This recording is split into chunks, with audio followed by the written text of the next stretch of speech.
ഉമ്മയോടാണെന്ന് പറഞ്ഞത്. വാപ്പാക്ക് കഴിയാത്ത 3 കാര്യങ്ങൾ ഉമ്മയ്ക്ക് മാത്രം കഴിയുന്നു. അതേതൊക്കെയാ മക്കളെ? പറയ്. പറഞ്ഞോ. പപ്പടോ? പിന്നെ പ്രസവിക്കുക, പിന്നെ പാല് കൊടുക്കുക, പിന്നെ ഉമ്മാക്ക് മാത്രം കഴിയുന്ന കാര്യം തൊട്ടിലെട്ടി തരുമോ? ഉമ്മാക്ക് മാത്രം കഴിയുന്ന കാര്യം വിശുദ്ധ ഖുർആൻ തന്നെ പറയട്ടെ, നമ്മൾ പറയണ്ട, അള്ളാഹു തന്നെ പറയട്ടെ, അതിൽ വാപ്പാക്ക് പങ്കാകാൻ പറ്റും. നിങ്ങൾ പറയും ഞങ്ങളല്ലേ അധ്വാനിച്ചു കൊണ്ട് കൊടുക്കുന്നത്. എടാ, നിങ്ങളില്ലെങ്കിൽ ഉമ്മ നിങ്ങളെ മക്കളെ വളർത്തും. ഒരു സംശയം അക്കാര്യത്തിൽ വേണ്ട. അതിന്റെ ഒരു സംഭവം ഞാൻ പറഞ്ഞത്, ഒന്നുമില്ലാത്തതിന്റെ പേരില് ഉമ്മ 2 പൊന്നുമക്കളെ കൈപിടിച്ചിട്ട് പാവപ്പെട്ട ഉമ്മ ആളുകളുടെ മുമ്പിൽ വന്നിട്ട് യാചിക്കുകയാണ് തന്റെ മക്കളെ വളർത്താൻ. നമ്മളില്ലെങ്കിൽ നമ്മൾ കരുതും, നമ്മളൊക്കെ ഗമാണിക്കുന്ന അങ്ങനെയാണ്. എന്താണ്? നമ്മളില്ലെങ്കിൽ പിന്നെ മക്കൾ എങ്ങനെയാ വളരുക? എടോ, വലിയ ആല് മുറിച്ചു കളഞ്ഞാലേ താഴെ നിൽക്കുന്ന ചെറിയ ആല് പൊങ്ങി വരൂ. ഇത് പറഞ്ഞാൽ മനസ്സിലായില്ലേ? വലിയ ആല് നിൽക്കുന്നിടത്തോളം കാലം അതിന്റെ ചോല ഉണ്ടാകും. ഇതങ്ങോട്ട് കുരുടിച്ചു പോകണല്ലാതെ പൊങ്ങി വരൂല. അള്ളാഹു എത്ര സന്തോഷം, എത്ര ഹിക്മത്തോടു കൂടിയിട്ടാ മനുഷ്യരെ ലോകത്തുണ്ടാക്കിയിരിക്കുന്നത്. നമ്മൾ ആരെങ്കിലും കരുതിയോ? വാപ്പമാര് മരിച്ചുപോയ മക്കള് ഈ രാജ്യത്ത് വളരുന്നില്ലേ? പ്രിയപ്പെട്ടവരെ, വളരുന്നുണ്ട് എന്ന് വെച്ചിട്ട് അങ്ങനെയാണെങ്കിൽ ഈ പറയുന്ന രീതിയിൽ 3 പദവികൾ ഉമ്മ കൊടുത്തല്ലോ. 3 കാര്യം പ്രത്യേകത ഉമ്മാക്കുണ്ടെന്ന് പറഞ്ഞാൽ ഞാനും കൂടെ അതിൽ പങ്കാളിയാകുമെന്ന് പറഞ്ഞ് വാപ്പ മസലും പിടിച്ച് ഉരുട്ടി വെച്ചുകൊണ്ട് വന്നാൽ നടക്കുവോ? ഒരിക്കലും നടക്കില്ല. ഉമ്മാക്ക് മാത്രം കഴിയുന്ന 3 കാര്യം അള്ളാഹു പറഞ്ഞു.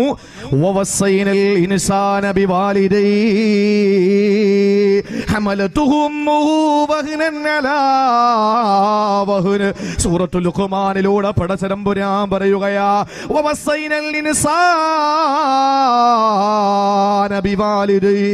മാതാപിതാക്കളോട് ഗുണം ചെയ്യണമെന്ന് നാം വസിയ്യത്ത് ചെയ്യുകയാ. അള്ളാഹുവിന്റെ വസിയ്യത്താ, പടച്ചതമ്പുരാന്റെ വസിയ്യത്താണ്. അല്ലാഹു പറയുന്നു, നിങ്ങളുടെ മാതാപിതാക്കൾക്ക് നിങ്ങൾ ഗുണം ചെയ്യണേ. ഇത്രയും പറഞ്ഞിട്ടല്ല വാപ്പാന്റെ കഥയൊന്നും പറഞ്ഞില്ല. വാപ്പ പിക്കാസ് എടുത്തതിന്റെ കഥ പറയുന്നില്ല. വാപ്പ മൺവട്ടിയും മൺകോരിയും പിടിക്കുന്നതിന്റെ കഥ പറയുന്നില്ല. വാപ്പ അറബിക്കടൽ താണ്ടി പോയി പണിയെടുക്കുന്ന കാര്യം പറയുന്നില്ല. വാപ്പ ജീവിതത്തിൽ അരമുണ്ടിറുക്കി കൊടുക്കുന്നതിന്റെ കഥ പറയുന്നില്ല. പിന്നെയോ അള്ളാഹു പറഞ്ഞത്, ഉടനെ പറഞ്ഞത്, അവന്റെ ഉമ്മയാരാണെന്നറിയോ? ക്ഷീണത്തിന്റെ മേൽ ക്ഷീണമായിട്ട് അവനെ 10 മാസം വയറ്റിൽ ചുമന്നതാണ്. വാപ്പയ്ക്ക് കഴിയാത്ത ഒരു സംഗതി ഒന്നാമത്തേത് വയറ്റിൽ ചുമക്കുക എന്നുള്ളതാണ്. വാപ്പ എന്ത് പണിയുമെടുക്കും, എന്ത് വേണോ കൊണ്ടു കൊടുക്കും, ഏത് വേണോ ചുമന്നു കൊണ്ട് കൊടുക്കും. ഒരു പൂ വേണമെന്ന് പറഞ്ഞാൽ പൂമരം കൊണ്ട് കൊടുക്കും. ഒരു ജലാശയത്തിലെ വെള്ളം വേണമെന്ന് പറഞ്ഞാ ആ ജലാശയം അടർത്തിയെടുത്തുകൊണ്ട് കൊടുക്കാൻ കഴിവുണ്ടാകും. പക്ഷേ ഒരിക്കൽ പോലും ഈ കുഞ്ഞിനെ 2 കിലോ ഉള്ള, 2.5 കിലോ ഉള്ള, 3 കിലോ ഉള്ള, അതല്ലെങ്കിൽ പോകട്ടെ ഒരു ചെറിയ കുഞ്ഞിനെ ഒന്ന് വയറ്റിൽ ചുമക്കാ ഒരു ഉമ്മക്കല്ലാതെ മറ്റാർക്കും കഴിയില്ല. ഇതല്ലാഹു പറഞ്ഞതാ. രണ്ടാമത്തെ കാര്യമേതാ? അല്ലാഹു സൂറത്തുൽ അഹ്ഖാഫിലൂടെ പറയുകയാണ്, അവനെ വളരെ വേദനയോടെയാ പ്രസവിച്ചത്. 2ാമത്തെ പദവി അള്ളാഹു പറഞ്ഞത് എന്താണ്? പ്രസവമാണ്. 1 ഗർഭം ചുമക്കലാണ്, 2 പ്രസവമാണ്, 3ാമത്തേതോ 2 വർഷം മുലപ്പാല് കൊടുക്കുന്നത് ഉമ്മയാണ്. വാപ്പാക്ക് മുലപ്പാല് കൊടുക്കാൻ കഴിയോ? മാതാവിനെ പ്രസവിക്കുന്ന വേദന സഹിക്കാൻ അല്ലാഹു അതിനുള്ള ശരീരശക്തി കൊടുത്തിട്ടുണ്ട്. പ്രിയപ്പെട്ടവരെ, നമ്മളെക്കാൾ എത്രയോ ബലഹീനരാ നമ്മുടെ പെണ്ണുങ്ങള്. പക്ഷേ ചിന്തിക്കണേ, വാപ്പാന നടുറോഡിൽ മലത്തിക്കിടത്തിയിട്ട് പള്ളയിലെ കത്തികുട്ടി കയറ്റിയാൽ വാപ്പ ചരിഞ്ഞു കിടക്കും. വാപ്പാടെ ഇരുഭാഗങ്ങളിൽ കത്തികുത്തി കയറ്റിയാൽ വാപ്പ കവിഴ്ന്ന് കിടക്കും. എന്തു വേദന വന്നാലും പുല്ലുപോലെ ഇടത്ത് കളയുന്ന വാപ്പ ഒരു പ്രസവ വേദന സഹിക്കാൻ വാപ്പയ്ക്ക് കഴിയില്ല. അത് ഉമ്മയ്ക്ക് മാത്രം സ്വന്തമാണ്. അല്ലാഹു പറഞ്ഞു 3ാമത് 2 കൊല്ലം പാല് കൊടുക്കണമെന്നുള്ളത്. മുലപ്പാല് 2 വർഷം കൊടുക്കണമെന്നല്ല പറയുകയാ. എന്നിട്ട് അല്ലാഹു പറഞ്ഞതെന്തെന്നറിയോ? അനിഷ്കുറുലീ വലിവാലിദൈക. വീണ്ടും അല്ലാഹു പറയുന്നു, എനിക്കും നിന്റെ മാതാപിതാക്കൾക്ക് പിതാക്കൾക്കും നീ ശുക്ർ ചെയ്യണേ. ഇവിടെ ചിന്തിക്കണേ, ഖുർആൻ പഠിക്കണേ. ഖുർആനിൽ നിന്ന് അകന്നു പോയതാണ് മാതാവിനെ തള്ളിപ്പറയുന്നത്. ഖുർആനിൽ നിന്ന് അകന്നു പോയതാണ് മാതാവിന്റെ കഴുപ്പ് വെട്ടിമുറിക്കുന്നത്. ഖുർആനിൽ നിന്ന് അകന്നത് കൊണ്ടാണ് മാതാവിന്റെ തലയിൽ ചിരവ കൊണ്ടടിക്കുന്നത്. പ്രിയപ്പെട്ടവരെ, ഖുർആൻ പറഞ്ഞതെന്താണ്? അനിഷ്കുർലീ വലിവാലിദൈക, എനിക്ക് നീ ശുക്ർ ചെയ്യണം, എനിക്ക് നീ നന്ദി രേഖപ്പെടുത്തണം. എനിക്ക് മാത്രം പോരാ, വലിവാലിദൈക, നിന്റെ മാതാപിതാക്കൾക്കും നീ ഗുണം ചെയ്യണം. ഇതിന് മഹാരഥന്മാരായ മുഫസ്സിരീങ്ങൾ പറഞ്ഞിട്ടുണ്ട്. അല്ലാഹു പറഞ്ഞു എനിക്ക് ഗുണം ചെയ്യണം, നിന്റെ മാതാപിതാക്കൾക്കും ഗുണം ചെയ്യണം എന്ന് പറഞ്ഞാൽ അതിന്റെ അർത്ഥം എന്തെന്നറിയോ? എനിക്ക് ഗുണം ചെയ്തു, നിന്റെ മാതാപിതാക്കൾക്ക് ഗുണം ചെയ്തില്ലെങ്കിൽ എനിക്ക് നിന്റെ ഗുണമൊന്നും വേണ്ട, നന്ദിയൊന്നും എനിക്ക് വേണ്ട. നിനക്ക് നിന്നെ സൃഷ്ടിച്ചതുപോലെ ഈ ലോകത്ത് നീ കടന്നു വരുന്നതിന് കാരണക്കാരൻ നിന്റെ മാതാപിതാക്കളാ.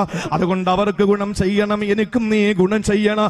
അള്ളാഹ്ക്ക് ഗുണം ചെയ്യാതെ മാതാപിതാക്കൾക്ക് ഗുണം ചെയ്തിട്ട് കാര്യമില്ല. മാതാപിതാക്കൾക്ക് ഗുണം ചെയ്യാതെ അള്ളാഹിന് ഗുണം ചെയ്തിട്ടും കാര്യമില്ല, നന്ദി രേഖപ്പെടുത്തിയിട്ട് കാര്യമില്ലെന്നാണ് പ്രിയപ്പെട്ടവര്. അതുകൊണ്ട് അല്ലാഹു തആല ഖുർആനിലൂടെ 2 ആയത്തുകളിലൂടെ 3 ആയത്തുകളിലൂടെ 2 അധ്യായങ്ങളിലൂടെ അല്ലാഹു ഉമ്മക്കുള്ള മഹത്വത്തിന്റെ അളവ് പറഞ്ഞു. അത് 3 കാര്യമാണ്. ഗർഭം ചുമന്നത് 10 മാസം തള്ളയാ, പ്രസവിച്ച വേദന തിന്നതും അവള് തന്നെയാ, പാലും കൊടുത്തു വളർത്തലും അവളാണ്. ഇവ 3 കാര്യം ബാപ്പയിൽ ഒഴിവാണ്. അപ്പാക്ക് പറ്റോ?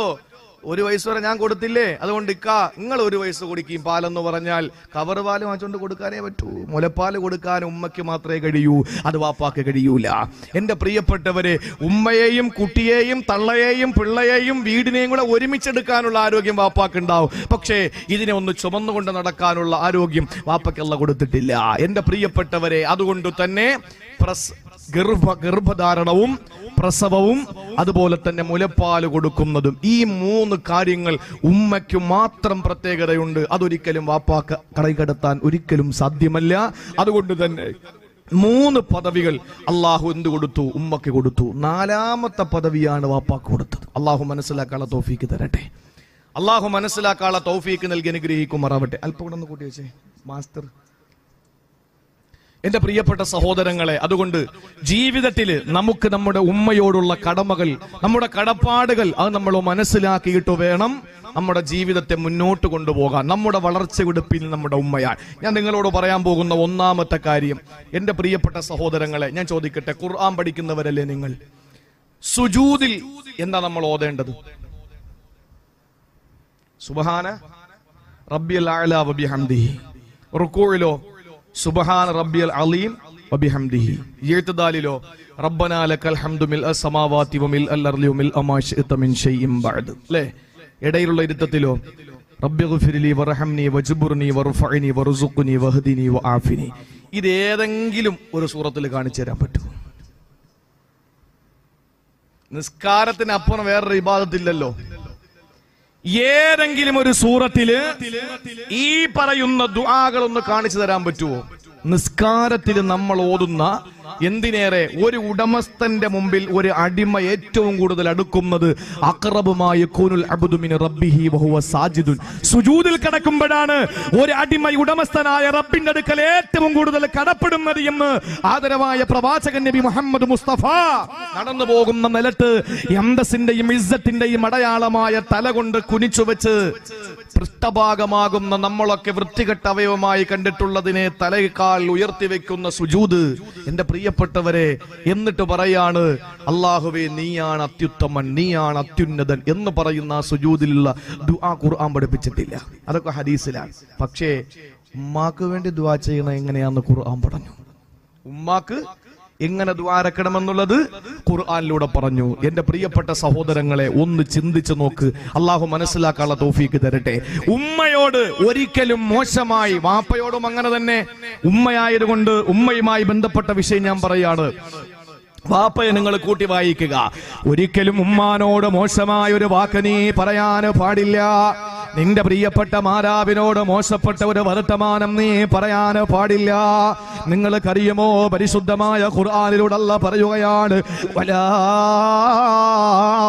തഖുല്ലഹുമാ ഉഫിൻ, ഛേ എന്ന വാക്ക് പോലും നിങ്ങൾ പറയല്ലേ, ഛേ എന്ന വാക്ക് പോലും നിങ്ങൾ പറയല്ലേ എന്ന് പറയുന്ന വാക്കിന്റെ ഗൗരവം നിങ്ങൾക്കറിയോ? എന്ന് പറയുന്ന വാക്കിന്റെ വ്യാപ്തി നിങ്ങൾക്കറിയോ? ഒരിക്കലും അല്ലാഹുവിന്റെ ഡിക്ഷണറിയിൽ ഉഫിനെക്കാൾ താഴ്ന്ന ഒരു വാക്കില്ലെന്നാണ് മുഫസ്സിരീങ്ങൾ പറയുന്നത്. അള്ളാന്റെ മുന്നിൽ ഉഫ് എന്ന് പറയുന്നതിനേക്കാൾ താഴ്ന്ന ഒരു വാക്ക് വേറെയില്ല. അള്ളാഹുവിന്റെ ഡിക്ഷണറിയിലെ ഏറ്റവും പാഠത്തിലുള്ള വാക്കാണ് അള്ളാഹു പറഞ്ഞത്. പക്ഷേ നിങ്ങൾ അങ്ങനെ പറയാൻ പാടില്ല. എന്ന് പറഞ്ഞാല് മോശപ്പെട്ട രീതിയിൽ വാളുമെടുത്ത് കത്തിയുമെടുത്ത് കടാരയുമെടുത്ത് കമ്പിപ്പാറയെടുത്തിട്ട് ഉമ്മാന്റെ മുമ്പിൽ വന്നിട്ട് ഛേ എന്ന് പറയുന്നതല്ല. നമ്മൾ പറയുമല്ലോ, പക്ഷെ ഉമ്മാ നിങ്ങൾ അങ്ങനെ ചെയ്യണ്ടായിരുന്നു, ഉമ്മാ നിങ്ങൾക്ക് അങ്ങനെ ചെയ്തുകൂടായിരുന്നു, പക്ഷെ അത് മോശമായി പോയല്ലോ, പക്ഷെ നിങ്ങൾ എന്തിനാ അങ്ങനെ പറഞ്ഞത്? ഈ വാക്കാണ് അല്ലാഹു ഉദ്ദേശിച്ചത്. ഒരിക്കലും നിങ്ങൾ ഛേ എന്ന വാക്ക് പറയല്ലേ. എന്തുകൊണ്ടാ ചെറുപ്പക്കാരാ ഖുർആൻ അങ്ങനെ പറഞ്ഞത്? എന്തുകൊണ്ടാണ് റസൂലുള്ളാഹി അങ്ങനെ പറഞ്ഞത്? പൊന്നുമോനെ, നിന്നെ സംസാരിക്കാൻ പഠിപ്പിച്ചതാരടാ? നിന്നെ ഈ വാക്സാമർത്ഥ്യമുള്ളവനാക്കി മാറ്റിയതാരാ? നീ ഒന്ന് സംസാരിക്കാതിരിക്കുമ്പോൾ, നിന്റെ നാവ് തിരിയാതെ വരുമ്പോൾ, നിനക്ക് വിക്കൊണ്ടെന്ന് മനസ്സിലാക്കുമ്പോ, നിന്റെ പാവപ്പെട്ട പൊന്നുമ്മയില്ലേ, വയമ്പും ഇരട്ടി മധുരവും കൂടി അരച്ച് കലക്കിയിട്ട് നിന്റെ നാവിലേക്ക് തൊട്ടുവെച്ചിരുന്ന്, എന്റെ മോന്റെ ശബ്ദം നല്ലതുപോലെ വരട്ടെ, എന്റെ പൊന്നുമോന്റെ നാവ് നല്ലതുപോലെ വഴങ്ങട്ടെ എന്ന് പറഞ്ഞിട്ട് നിന്റെ പ്രിയപ്പെട്ട ഉമ്മയാണ് ഓരോ വാക്കുകളെ പഠിപ്പിച്ചിട്ടത് ഇന്നതാണ്. മോനെ, തല എവിടെയാടാ, പല്ലെവിടെയാടാ, കണ്ണെവിടെയാടാ, എല്ലാം നിന്നെ കൊണ്ട് പറയിപ്പിച്ച് എല്ലാ രീതിയിലും നിന്നെ സംസാരിക്കാൻ പഠിപ്പിച്ച നിന്റെ ഉമ്മയുണ്ടല്ലോ, ആ ഉമ്മയെ ഒരിക്കലും നീ ഛേ എന്ന് പറയല്ലേ, നീ ഒരിക്കലും പുച്ഛത്തോടെ സംസാരിക്കല്ലേ. നിങ്ങൾക്കറിയോ സഹോദരങ്ങളെ, ഇന്നെന്തു പറഞ്ഞാല് പറയുന്നതെന്താ? ഒരു കഥ ഞാൻ നിങ്ങളോട് പറയട്ടെ. മഹാനായ സൈനുദ്ദീൻ മഖ്ദൂം തങ്ങൾ തന്റെ ഗ്രന്ഥത്തിൽ പറയുകയാ, ഇർശാദുൽ ഇബാദ് എന്ന് പറയുന്ന ഗ്രന്ഥത്തിൽ പറയുകയാ, അടിമകളായ മുഴുവൻ ദാസന്മാരെയും നല്ല പാതയിൽ നടത്താനുള്ള ഒരു ഗ്രന്ഥമാണ്. ആ ഗ്രന്ഥത്തിലൂടെ മഹാനവറുകൾ മനോഹരമായി പ്രതിപാദിക്കുന്ന ഒരു വിഷയമുണ്ട്. നിങ്ങൾക്കറിയോ, മഹാനായ അവ്വാം ഇബ്നു ഹൗശബ് റളിയല്ലാഹു അൻഹു, അവ്വാം ഇബ്നു ഹൗശബ് റളിയല്ലാഹു തആല അൻഹു ഒരു നാട്ടിൽ വരികയാ. ഈ പറയുന്ന കഥ നിങ്ങൾ ശ്രദ്ധയോടെ കേൾക്കണേ. ഇർശാദുൽ ഇബാദിലുണ്ട്. എന്താ പറയുന്നതെന്നറിയോ? അവ്വാം ഇബ്നു ഹൗശബ് റളിയല്ലാഹു തആല അൻഹു ഒരു നാട്ടിൽ വരികയാ. ആ നാടിന്റെ ഒരു പ്രത്യേകത ഞാൻ പറയട്ടെ. ആ നാട്ടിലൊരു മക്ബറയുണ്ട്, ആ നാട്ടിലൊരു ഖബർസ്ഥാനുണ്ട്, ആ നാട്ടിലെ പൊതു ശ്മശാനമുണ്ട്. അവിടെ അടുത്താണ്. ആ സ്ഥലത്തേക്ക് ഒരു ദിവസം ആ മഹാനവറുകൾ എത്തുകയാണ്. സുബ്ഹാനല്ലാഹ്, ഒരു അസ്ർ നമസ്കാരം കഴിഞ്ഞ് ഖബർ സിയാറത്ത് ചെയ്യാൻ പോകുമ്പോ നിങ്ങൾക്കറിയോ, അവ്വാം ഇബ്നു ഹൗശബ് റളിയല്ലാഹു തആല അൻഹു ആ ഖബർസ്ഥാനിന്റെ മുന്നിലേക്ക് അങ്ങ് ചെല്ലുന്ന സമയത്ത് സഹോദരങ്ങളെ ഒരു ശബ്ദം കേൾക്കുകയാ. എന്താണ് ശബ്ദം എന്നറിയാൻ വേണ്ടിയിട്ട് മഖ്ബറയുടെ അകത്തേക്ക് നോക്കുമ്പോ, അല്ലാഹുവേ, ഒരു ഖബർ ഇങ്ങനെ പൊട്ടിമാറുകയാ. ആ ഖബർ ഇങ്ങനെ പൊട്ടിമാറിയിട്ട് ആ ഖബറിൽ നിന്നൊരു മനുഷ്യൻ ഇറങ്ങി വരികയാ. ഇത് വിശ്വസിക്കണേ, ഞാൻ ഗ്രന്ഥത്തിന്റെ പേര് പറഞ്ഞല്ലോ, അവര് വെറുതെ കള്ളം പറയുന്നവരല്ല. പാഠം ഉൾക്കൊള്ളാനും പഠിക്കാനും ജീവിതത്തിൽ പ്രാവർത്തികമാക്കാനും നന്നാകാനും വേണ്ടിയിട്ടാ സഹോദരങ്ങളെ ആ ഖബർ വിളന്നിട്ടൊരു മനുഷ്യൻ ഇറങ്ങി വരികയാണ്. ആ മനുഷ്യന്റെ പ്രത്യേകത എന്തെന്നറിയോ? ആ മനുഷ്യന്റെ തല കഴുതയുടെ തല പോലെയാണ്. ആ ശരീരം മനുഷ്യന്റെ ശരീരം പോലെ തന്നെയാ. മനുഷ്യന്റെ ശരീരമോ കഴുതയുടെ തലയുള്ള ഒരു മനുഷ്യനാ ഖബറിൽ നിന്ന് എഴുന്നേറ്റ് വരികയാണ്. അല്ലാഹുവേ, അങ്ങനെ ആ മനുഷ്യൻ എഴുന്നേറ്റ് ഖബറിന്റെ പുറത്ത് വന്നിട്ട് 3 പ്രാവശ്യം നിലവിളിക്കുകയാണ്. ആ നിലവിളി എന്താ ശബ്ദമെന്നറിയോ? കഴുതയുടെ ശബ്ദം പോലെയാ, കഴുതയുടെ ശബ്ദം പോലെയാ. എന്നിട്ട് ആ മനുഷ്യൻ ഇങ്ങനെ നോക്കി നിൽക്കുമ്പോ കഴുതയുടെ ശബ്ദം പോലത്തെ ശബ്ദം പുറപ്പെടുവിച്ചിട്ട് ആ മനുഷ്യന് ഖബറിലേക്ക് തന്നെ പോവുകയാ. ആ ഖബറങ്ങ് പൂർവസ്ഥിതി പ്രാപിക്കുകയാ. ഈ ഖബർസ്ഥാന തൊട്ടടുപ്പൊരു കിഴവിയായ ഒരു വൃദ്ധയായ സ്ത്രീ ഇരുന്ന് നൂല് നൂറ്റുകൊണ്ടിരിക്കുകയാ. ആ സഹോദരി ഇങ്ങനെ നൂല് നോക്കുകൊണ്ടിരിക്കുകയാണ്. അതിനടുത്ത് ചെന്ന് നിന്നു, പേടിച്ചു പോയി. മഹാനായ അവ്വാം ഇബ്നു ഹൗശബ് റളിയല്ലാഹു അൻഹു ഭയന്നു പോയി. ആ ഖബറിനകത്ത് നിന്ന്, ഖബറിന്റെ അടുത്ത് നിന്ന് ഓടി മാറിയിട്ട് ആ മാതാവിന്റെ ചാരപ്പ് നിന്ന് നിൽക്കുമ്പോ അടുത്തേക്ക് ഒരാൾ നടന്നു വന്നിട്ട് പറഞ്ഞതെന്തെന്നറിയോ? അല്ലയോ ഔവാമേ, ഈ പെണ്ണിനെ നിങ്ങൾക്കറിയോ? അറിയില്ല. ആ കബറിൽ നിങ്ങൾ കണ്ട ചെറുപ്പക്കാരനല്ലേ, ആ ചെറുപ്പക്കാരന്റെ ഉമ്മയാണിവര്. എന്താ സംഭവമെന്ന് വ്യക്തമായി ചോദിക്കുമ്പോൾ പറയുകയാണ്, ഈ ചെറുപ്പക്കാരൻ കള്ളുകുടിയനായിരുന്നു, മദ്യപാനിയായിരുന്നു. ദിവസവും കള്ളു കുടിച്ചിട്ട് വൈകുന്നേരം വീട്ടിൽ വരുമ്പോ ഈ പ്രിയപ്പെട്ട ഉമ്മ ചോദിക്കുന്ന, യാ ബുനയ്യ, പൊന്നുമോനെ, ഇത്തഖില്ലാ, നീ അല്ലാഹനെ സൂക്ഷിക്കണേ, പടച്ചവനെ സൂക്ഷിക്കണേ. ഇലാ മതാ തശ്റബുൽ ഖംറ, നീ എത്ര നാള് കള്ളു കുടിക്കുമടാ, നീ എത്ര നാള് മദ്യപാനിയായി മാറുമടാ.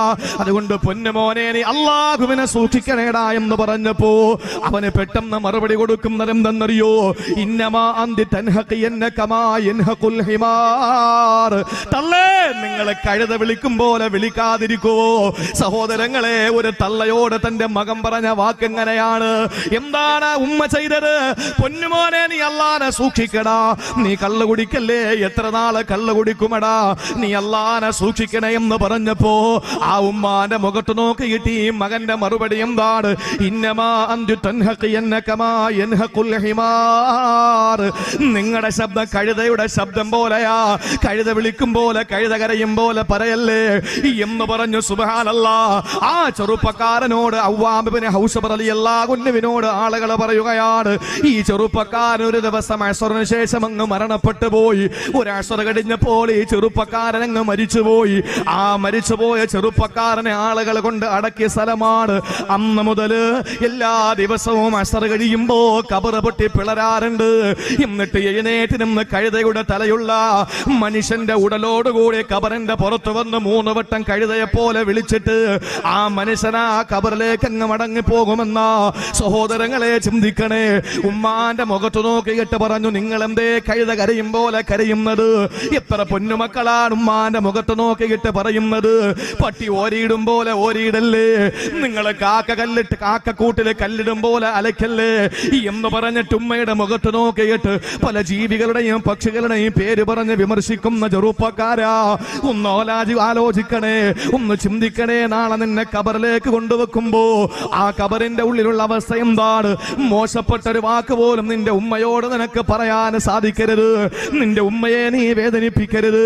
ഒരു വാക്ക് കൊണ്ടെങ്ങാനും നിന്റെ പ്രിയപ്പെട്ട ഉമ്മയെ നീ വേദനിപ്പിച്ച, പൊന്നുമോനെ, നിന്നെ സംസാരിക്കാൻ പഠിപ്പിച്ച നിന്റെ ഉമ്മയാ, നിന്റെ സംസാരശേഷി നിന്നെ പഠിപ്പിച്ചത് ഉമ്മയല്ലേ. അതുകൊണ്ട് ഉമ്മയോട് ഒരിക്കലും മോശപ്പെട്ട വർത്തമാനം പറയാനോ പാടില്ല. അള്ളാഹുവിന്റെ വിശുദ്ധമായ ഖുർആനിലൂടെ വളരെ വ്യക്തമായിട്ട് പറഞ്ഞതാണ്, വലാ തഖുൽ ലഹുമാ ഉഫ്ഫിൻ, ഒരിക്കലും നിങ്ങൾ ചെയ്യുന്ന വാക്കുപോലും പറയല്ലേ. അത് നിങ്ങളുടെ ഉമ്മക്കങ്ങ് വേദന വന്നാൽ, ഇന്ന് എത്രയോ മക്കളാണ് മാതാവിനെ തള്ളി പറയുന്നത്, എത്രയോ മക്കളാണ് മാതാവിന്റെ വയറ്റത്തിലേക്ക് കാലുകൊണ്ട് ചവിട്ടുന്നത്, എത്രയോ മക്കളാണ് മാതാവിന്റെ തലക്ക് ചിരവ കൊണ്ടടിക്കുന്നത്. കണ്ടിട്ടില്ലേ സഹോദരങ്ങള്? സ്വന്തം മാതാവിന്റെ കടുത്തറുത്ത മക്കളില്ലേ ഈ സാക്ഷര കേരളത്തില്, ദൈവത്തിന്റെ സ്വന്തം നാട്ടില്? നക്കാപ്പിച്ചക്ക് വേണ്ടി സ്വന്തം മാതാവ് ചുമന്നുകൊണ്ട് നടന്ന സ്ഥലത്ത് വെച്ച് മാതാവിന്റെ കടുപ്പിലേക്ക് കത്തിവെച്ച് കീറി മുറിച്ച മക്കളില്ലേ പ്രിയപ്പെട്ടവര്? എന്താ ചിന്തിക്കുക? ലോകത്ത് എന്തെല്ലാം സൗകര്യങ്ങളും സംവിധാനങ്ങളോ എന്തെല്ലാം സജ്ജീകരണങ്ങൾ വന്നാൽ നിങ്ങൾക്കറിയോ? കേരളത്തിന്റെ അങ്ങേയറ്റത്തെ കാസർഗോഡ് ജില്ല കഴിഞ്ഞാൽ മംഗലാപുരമാണ്. മംഗലാപുരത്തൊരു ഹോസ്പിറ്റലുണ്ട്, മണിപ്പാൽ ഹോസ്പിറ്റലിന്റെ കീഴിലുള്ള, മണിപ്പാലിലുള്ള ഹോസ്പിറ്റലിന്റെ ബ്രാഞ്ചാണ് മംഗലാപുരത്തുള്ളത്. കസ്തൂർബ മെഡിക്കൽ കോളേജ് എന്ന് പറയുന്ന ഒരു ഹോസ്പിറ്റലാണ്.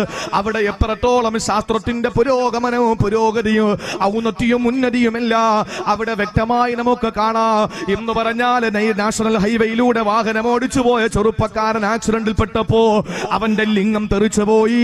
ആ സന്ദർഭത്തിൽ അവനെ കൊണ്ട് ആശുപത്രിയിൽ എത്തിച്ചപ്പോ കയ്യിൽ നിന്നൊരു വിരലെടുത്തിട്ട് ആ വിരൽ തുന്നിച്ചേർത്തുകൊണ്ട് ലിംഗമുണ്ടാക്കിയിട്ട് ഉദ്ധാരണശേഷി ഉണ്ടാക്കിയത് കസ്തൂർബ മെഡിക്കൽ കോളേജിന്റെ ഡോക്ടറാണെങ്കിൽ എന്തെല്ലാം സംവിധാനങ്ങൾ ലോകത്തുണ്ട് പ്രിയപ്പെട്ടവര്.